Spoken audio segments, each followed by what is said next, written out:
தமிழ்நாட்டில் இருக்கக்கூடிய பாஜக, ஆர்எஸ்எஸ் சாதியவாத கும்பல் மிகப்பெரிய திட்டத்தை தீட்டி தொடர்ந்து விடுதலை சிறுத்தைகளுக்கு எதிராக தலைவர் எழுச்சி தமிழர் அவருடைய நற்பெயருக்கு களங்கம் விளைக்கும் வகையில் பல்வேறு அவதூறுகளை விதைத்து வருகின்றார்கள். சில வழக்கறிஞர்கள் ஆங்காங்கே உதிரித்தனமான ஆர்ப்பாட்டங்களை நடத்தி கொண்டிருக்கின்றார்கள். இதை கண்டித்து இதற்கு எதிர்வினை ஆற்றுகின்ற வகையில் தமிழ்நாடு முழுவதும் விடுதலை சிறுத்தைகள் கட்சியின் வழக்கறிஞர் அணி சார்பில் கட்சியின் தொண்டர்கள் அனைத்து மட்ட பொறுப்பாளர்களும் ஒருங்கிணைந்து எல்லா இடங்களில் கண்டன ஆர்ப்பாட்டம் நடைபெற்றது. அப்படி மதுரையில் நடைபெற்ற கண்டன ஆர்ப்பாட்டத்தில் கலந்து கொண்டு பல்வேறு கட்சியை சார்ந்த முன்னணி பொறுப்பாளர்கள் ஆர்ப்பாட்டம் நடத்தினார்கள். அதிலே மதுரையில் இருக்கக்கூடிய கட்சியை சார்ந்த முன்னணி பொறுப்பாளர் தம்பி சிறுத்தை கனி அவர்களும் தன்னுடைய கண்டனத்தை பதிவு செய்தார்.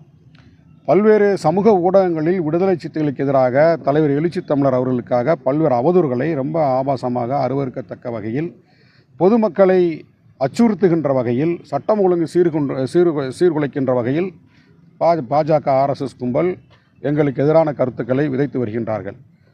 அவ்வாறு இருக்கையில் தம்பி சிறுத்தை கனி அவர்கள் ஒன்றும் ஆபாசமாக அருவருக்கத்தக்க வகையில் எந்த கருத்தையும் விதைக்கவில்லை. ஆனால் அந்த நிகழ்வுக்கு பிறகு தொடர்ந்து பாஜகவை சேர்ந்த ஆர்எஸ்எஸ் இயக்கத்தை சேர்ந்த பல்வேறு நபர்கள் அவரது தொலைபேசியை தொடர்பு கொண்டு அவரை அச்சுறுத்தி வருகின்றார்கள். நேற்று பாரதிய ஜனதா கட்சியை சேர்ந்த மாநகர் மாவட்ட செயலாளர் வீரமுத்து என்பவர் சிறுத்தை கனி அவர்களை தொடர்பு கொண்டு நீண்ட நேரம் அவரது தொலைபேசியிலே வாக்குவாதம் நடத்துகின்றார். அந்த வாக்குவாதம் முடிகின்ற வகையில் அவரை தூக்கி விடுவோம், நடமாட முடியாது என்கின்ற வகையில், அதாவது அதுக்கு நேரடியான பொருள் என்ன, கொலை செய்து விடுவோம், நீ உயிரோடு இருக்க முடியாது என்கின்ற வகையில் அந்த கொலை மிரட்டல் விடுத்து முடிக்கின்றார். தொடர்ந்து தமிழ்நாட்டில் விடுதலை சிறுத்தைகள் இடம்பெற்றிருக்கக்கூடிய திமுக அணி மிக வலுவாக இருக்கின்ற காரணத்தினால் அவர்கள் இந்த அணியை சீர்குலைக்க வேண்டும், உடைக்க வேண்டும், தலைவர் எழுச்சி தமிழர் அவர்களை தமிழ்நாட்டு அரசியல் களத்திலிருந்து அந்த கூட்டணியில் தனிமைப்படுத்த வேண்டும் என்பதற்காக இதுபோன்ற அச்சுறுத்தல்களை விடுவது, சமூக பதற்றத்தை உருவாக்குவது நீடித்து வருகின்றது. நாங்கள் சட்டத்தை நம்பக்கூடியவர்கள். தலைவர் எழுச்சி தமிழர் அவர்கள் எங்களை அப்படி தான் வழிநடத்தி வருகின்றார். அதன் அடிப்படையில் தான் இன்றைக்கு மதுரை மாவட்ட காவல் கண்காணிப்பாளர் அவர்களை சந்தித்து அந்த குற்றவாளியாக இன்றைக்கு தன்னை முன்னிலைப்படுத்தி கொண்டிருக்கக்கூடிய பாஜக கட்சியை சேர்ந்த மதுரை மாநகர மாவட்ட செயலாளர் வீரமுத்து அவர்கள் மீது சட்டப்படி இந்திய தண்டனை சட்டம் மற்றும் தாழ்த்தப்பட்டோர் வன்கொடுமை தடுப்புச் சட்டத்தின் கீழ் அவர் மீது கடுமையான நடவடிக்கை எடுக்க வேண்டும், அவரை இந்த சட்டத்தின் கீழ் சிறைப்படுத்த வேண்டும் என்பதற்காக எஸ்பி அவர்களை சந்தித்து மனு கொடுத்திருக்கின்றோம். உரிய நடவடிக்கை எடுப்பதாக எஸ்பி அவர்கள் உறுதிமொழி கொடுத்திருக்கின்றார்.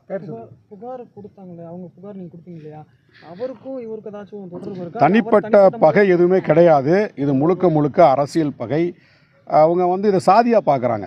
நாங்கள் பாஜகவை யாரையும் சாதியாக பார்க்குறதில்ல. கொள்கை அடிப்படையில் தான் எங்களுக்கு அவங்களுக்கு வேறுபாடு இருக்குது. ஆனால் அவங்க இந்த சென்னை உயர்நீதிமன்றத்தில் நடந்த சம்பவத்திலிருந்து சாதியாக அணி திரள்றாங்க. இப்போ இதிலேருந்து பார்த்தா தெரியுது அவங்களுடைய நோக்கம் என்ன நமக்கு தெரிஞ்சுக்கிற முடியுது. இப்போ தமிழ்நாட்டில் இன்றைக்கி இருக்கக்கூடிய அந்த அமைதியான சூழ்நிலையை சட்டம் ஒழுங்கு சீர்குலைக்கணும், தேர்தல் நெருங்கி வருது. இப்போ திமுக கூட்டணிக்கு எதிராக ஏதாவது ஒன்று செய்யணுன்றதான் திட்டமிட்டுருக்காங்க. தமிழ்நாடு அரசு ரொம்ப சிவியராக ஆக்ஷன் எடுக்கணும். தமிழ்நாடு அரசு இதில் கூடுதலாக கவனம் செலுத்தணும். தாழ்த்தப்பட்டோர் வன்கொடுமை தடுப்புச் சட்டத்தின்படி ஒரு பட்டியல் சமூகத்தை சேர்ந்த ஒரு தலைவரையோ ஒரு சாதாரண ஒரு மனிதரையோ அவதூறு பேசினால் சட்டப்படி நடவடிக்கை எடுக்கணும். ஆனால் இதுவரைக்கும் தமிழ்நாடு அரசு அப்படி எதுவுமே செய்யலை. நிறைய முகநூலில் உட்காந்துக்கிட்டு யூடியூப்பில் உட்காந்து நிறைய புது யூடியூப் சேனலில் உட்காந்து அவங்க பேசுகிறாங்க. வெளிப்படையாக எங்கள் தலைவர் பேரை சொல்லி பேசுகிறாங்க, கட்சியை சொல்லி பேசுகிறாங்க, அவதூறாக பரப்பட்டுருக்காங்க.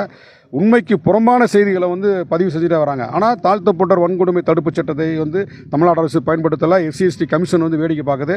சூமோட்டோவாக எஸ்சிஎஸ்டி கமிஷன் களத்துக்கு வந்திருக்கணும்.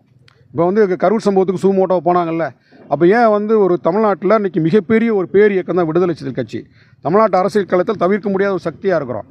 அப்போது தலைவர் மீது எழுச்சி தமிழர் மீது தமிழ்நாடு மக்கள் மத்தியில் நல்ல மதிப்பு இருக்குது. இதுக்கு எதிராக அவர் பட்டியல் சமூகத்தை சேர்ந்தவங்க எல்லாருக்கும் நல்லா தெரியும். அப்போ இந்த ஆக்ட் என்ன பண்ணுது, அரசு சும்மா தானே இருக்குது.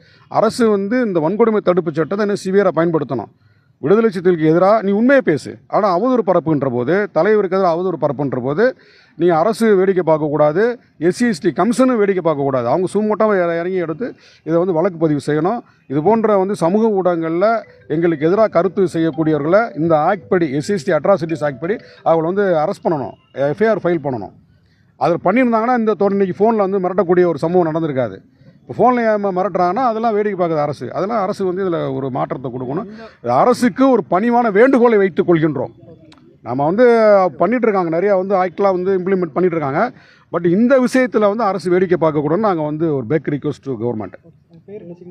பாவலன், விடுதலை சிறுத்தைகள் கட்சி செய்தி தொடர்பாளர்.